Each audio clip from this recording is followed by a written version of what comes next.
প্রিয় দর্শক, আসসালামু আলাইকুম।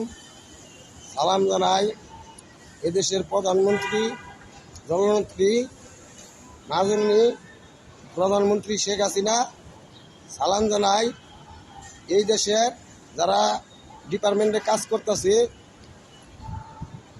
র্যাব, ডিবি, পুলিশ, গোয়েন্দা, সিআইডি, সেনাবাহিনী, নৌবাহিনী, আর্মি, সাধারণ মানুষ যারা আছেন সবারই জানাই আসসালামু আলাইকুম ওয়া রাহমাতুল্লাহ।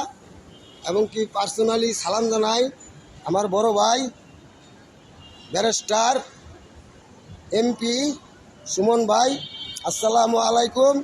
সালাম জানাই হবিগঞ্জের 4 আসনের মাধবপুরের এলাকা বায়ানসারি যারা সুমন ভাইয়ের পাশে আছেন তাদেরকেও জানাই আসসালামু আলাইকুম ওয়া রাহমাতুল্লাহি ওয়া বারাকাতুহু। ভাই, সামনে ঈদ, আজকে 12 তারিখ মনে হয়, আর 5 দিন পরে ভাই ঈদ।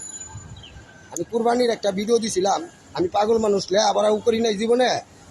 কুরবানি সম্বন্ধে মনে করেন জীবনে অভিজ্ঞতা নয়, মাথার ব্রেন দিয়ে সাজাই দিছি। তারপরেও যদি ভুল ত্রুটি থাকে আপনারা ইমাম সাহেবের কাছে জানিয়ে নেবেন। এবং কি ইব্রাহিম নবীর যদি জীবনী শুনেন তাহলে কুরবানি সম্বন্ধে আল্লাহ রহমতে একটা আইডিয়া আপনার করে মাথায় ইনশাল্লাহ হইব। 17 তারিখে ঈদ, অনেকে দেশে যাইব, অনেকে ঢাকা থাকবো, অনেকে মনে করেন একজনে একদিকে যাইব। আল্লাহ পাক যে যে এখানে রাখুক, আল্লাহ যে যে এখানে যাক, আল্লাহ পাক যে সবাই তারের শান্তিতে রাখে, সবাই যেন ভালো বইয়া ঈদটা করতে পারে। আমি তাদের জন্য আল্লাহ পাকের কাছে এই দোয়াই করি। ঈদ মুবারক সবার জন্য। আসসালামু আলাইকুম।